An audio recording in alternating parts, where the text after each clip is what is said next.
Assalomu alaykum, kamera chuzga xush kelibsizlar. Sizlarni YouTube'da ko'rib turganimizdan juda ham mamnunmiz. Bu videoda sizlar ikkita brendning farqini ko'rsanglar bo'ladi. Kuzatuv tizimlarida sotuv bo'yicha dunyoda birinchi o'rinda bo'lgan Hikvision brendi va hamyonbopligi bilan boshqa brendlardan ajralib turadigan Neocam brendini farqlari va narxlari bilan tanishtiramiz. Kuzatib boring. Birinchi bo'lib Neocamni tushuntiraman, keyin Hikvisionni, keyin o'rtasidagi farqlarini. Xo'p, Neocamdan boshlasak, bu brend 2 yil bo'ldi O'zbekiston bozoriga kirib kelganiga. Sifati juda ham yaxshi. Servis xizmatlari, kafolatlari, yetkazib beruvchidan u tomonlama muammo yo'q. Buni boshqa brendlardan bitta afzal zo'r tomoni bor. Afzalligi shundan iboratki, hamma kameralari ikki tomonlama ovozli, ya'ni telefon orqali gaplashsa ham bo'ladi, ovozni eshitib tursa ham bo'ladi. Mana mikrofoni dinamiki bor. Hamma kameralar chiroqli bo'ladi va eng oddiy kamerasi ham 4 megapikseldan boshlanadi. Hop, ko'rishingiz mumkin. Bu hozir 4 megapikselli ichki variant va 4 megapikselli tashqi variantni ochib olman mana. Va oldimizda eng asosiy Neocamdagi eng sifati yaxshi bo'lgan ushbu 8 megapikselli temir korpusli variant. Hamda eng oxirgi 4-chi bo'lib ko'rsatmoqchi bo'lganim Neocamdagi ichkari uchun mo'ljallangan 8 megapikselli ajoyib kamera. Keling, narxlari bilan tanishtirib o'taman. Birinchi 4 megapikselli budjetli variantlardan boshlaymiz. Bu ichkariga mo'ljallangan, patolosniy bu tashqariga. Ko'pchilikdan savol bo'ladi, ichkariga bilan tashqari kamera nima farqi bor? Tashqariga o'rnatishga mo'ljallangan kamera odatda yomg'ir qorga chidamli bo'ladi. Ichkariga bo'lsa, o'zini dizayni bilan ajralib turadi. Mana shunaqa dumaloq patolosniy ajoyib korpusda bo'ladi. Ko'rishingiz mumkin, mana shunaqa. Narxlari 30-35 dollar atrofida bo'ladi. Narxiga juda ham yaxshi. Sababi xuddi shu funksiyadagi boshqa brend kameralari 4 megapiksel bo'lsa, где-то 45-50 dollar atrofida bo'ladi. Endi menga hamyonbop bo'lsin, sifati ham yaxshi bo'lsin deganlar uchun Neocamdan 8 megapikselli 4K sifatidagi video kameralar. Bunda ko'rishimiz mumkin, korpusi nisbatan boyagi 4 megapikselliga qaraganda premium metall ishlatilgan materiallar va plastmassasi ham nisbatan yaxshiroq. Hamda buni kadr sifatini o'zingizlar videoda ko'rishingiz mumkin. Kadr sifati taxminan to'xtab turgan mashina raqamini 15-20 metrdan ko'rib beradi. Qo'shnimga ham qo'yib berganman, ko'rishingiz mumkin kadrda. Hattoki o'tib ketayotgan mashina nomerini ham ko'rgan. Albatta, yurib turgan mashina nomerini olib berishga kafolat berilmaydi, lekin ko'rishingiz mumkin, uncha brendlarda mashina yurib turgan paytda to'xtatilganda mashinaning nomerini ko'rsatib bera olmaydi. Va bu Neocamda hozir o'sha narsani ko'rsatib berayotganligini ko'rishimiz mumkin. Bu esa 8 megapikselli ichki varianti. Narxi 8 megapiksellilarni tashqiga mo'ljallanganini ham, ichkariga mo'ljallanganini ham 80 dollar atrofida ko'rishingiz mumkin. Sifati juda ham yaxshi. Ikkalasi ham ikki tomonlama ovozli bo'ladi. Telefondan gapirsangiz ovoz chiqadi hamda eshitsangiz bo'ladi. Ayniqsa buni masalan do'konchi akalarimiz yoki uyining ichkarisiga aniqroq ta'sir xohlaganlar qo'yishi mumkin. Kassaga qo'yilganda pulli gulini ham ko'rib berishi mumkin. Albatta bunda kamera shiftga o'rnatilganda balandligini e'tiborga olish kerak bo'ladi. Endi navbat Hikvision brendining kameralariga bo'ladi. Hozir biz 4 ta kamera misolida ko'rib chiqamiz. Bunda bizga yordam beradi 4 megapikselli oddiy Hikvision kamera, 4 megapikselli ovozli chiroqli kamera va ichki kameralar. Mana 15-20 yildirki Hikvision brendi bizning mamlakatimizda yetakchi xavfsizlik texnologiyalaridan biri hisoblanadi. Kuzatuv tizimlarining ichida avvalo faqat kamera bo'lgan bo'lsa, hozirda Hikvisionning domofonlari ham birinchi o'ringa chiqib ketdi. Hozirda ko'rsangiz, taxminan har 2-3 ta uydan domofonlardan bittasi albatta Hikvision brendiga tegishli bo'ladi. Xudo xolisa, hozir kameralar haqida navbat. Demak, ko'rishingiz mumkin, bu hadovoy eng ko'p sotiladigan 4 megapikselli standart varianti. Bunda chirog'i yo'q va ovoz ham yozmaydi. Lekin shunga qaramasdan sifati juda ham yaxshi. 2K sifatda videoga oladi. Narxi 40 dollar atrofida. Bu kameramiz 1043 degan model. Ko'rishingiz mumkin, sifati juda ham yaxshi. Hop, endi xuddi shuni ovozli chiroqlisini ko'rsataman. Mana kamerani ochib oldik. Bu 1043 Liu modeli. Buni Liuf modeli ham bor. O'zida kolonkasi bor modeli ham bor. Bunda juda ham ko'p modellar bor.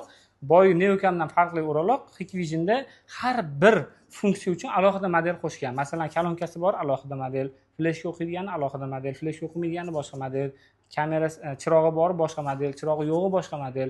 Hammasi alohida oxirgi harflariga qarab bo'ladi. 4 megapikselli kameraning bir 10 xil modeli bor. Oddiy, hammasi bir xil ko'rsatadi, prosta qo'shimcha funksiyalarga qarab farqlanadi. Ko'rishingiz mumkin, qo'limdagi model bo'lsa kechasi rangli oladi.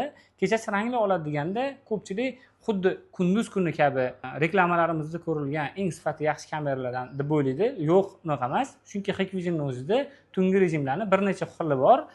Bunga o'rnatilgan tungi rejim Smart Hybrid Light, ya'ni oddiy chiroqli tungi rejim bo'ladi. Ko'rishingiz mumkin, sifati juda ham yaxshi va korpusi umuman farq qilmaydi.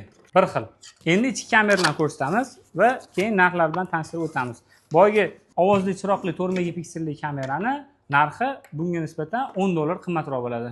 Endi o'zini mustahkamligi bilan ajralib turadigan shisha qobiqli hozir ochayotgan kameram bu Danielda ofis va masalan uy ichkarisidagi ham juda ham yaxshi variant hisoblanadi.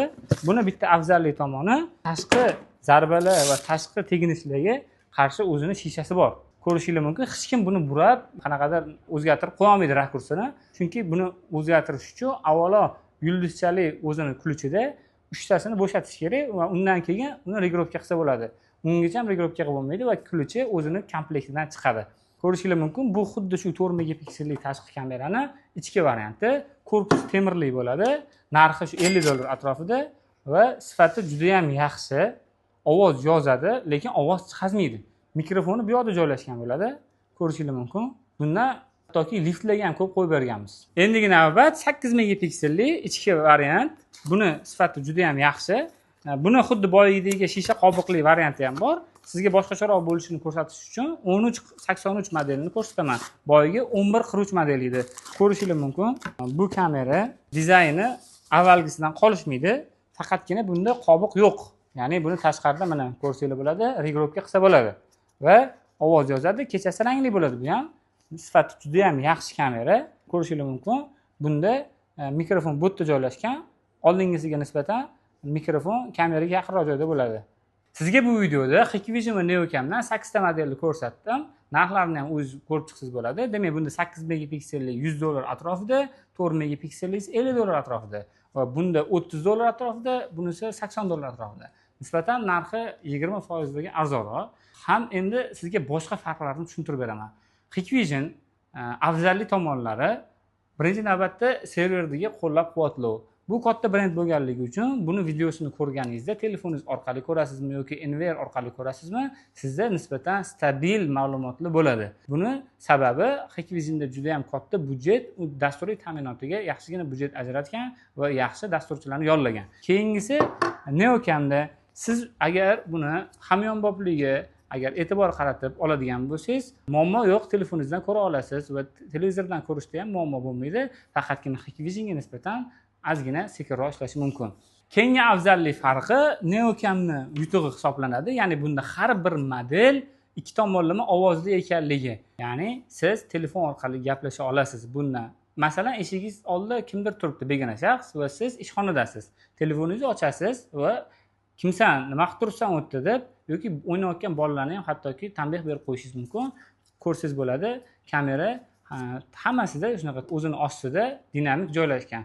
Ammo Hikvisionda to'g'ri, xuddi shunaqa dinamik joylashgan, dinamiki bor modellari bor bo'lishiga qaramasdan, aksar modellarida dinamik yo'q. Buni alohida so'rab olish kerak bo'ladi. Dinamik bo'lmasa, sizga bu dinamik funksiyasi yo'qligi zarar berib qolishi mumkin. Yana bir muhim ma'lumot, men sizga hozir kameraning alohida narxlarini aytdim. Neocamda demak $30 dan $80 gacha, Hikvisionda $40 dan $150 gacha. Bu yerda ko'rsatilmagan boshqa modellari ham bor. Va sizga buni alohida emas, albatta komplekt tarzda kerak bo'ladi. Bunda sizga nechta kameraligiga qarab, yozuv qurilmasi, PoE switch, hard disk, kabel va boshqa kerakli mayda-chuyda detallari kerak bo'ladi. O'sha umumiy komplektlari Neocamda $399 dan, Hikvisionda $299 dan 2 megapikselli variantlari boshlanadi. Ushbu ikki brend va ko'rsatilgan modellar bo'yicha har qanaqangi savollaringiz bo'lsa, kommentariyalarda yozib qoldiring. Videomiz foydali bo'lgan bo'lsa, like bosib, bizani qo'llab-quvvatlashni unutmang. Xayr, salomat bo'ling.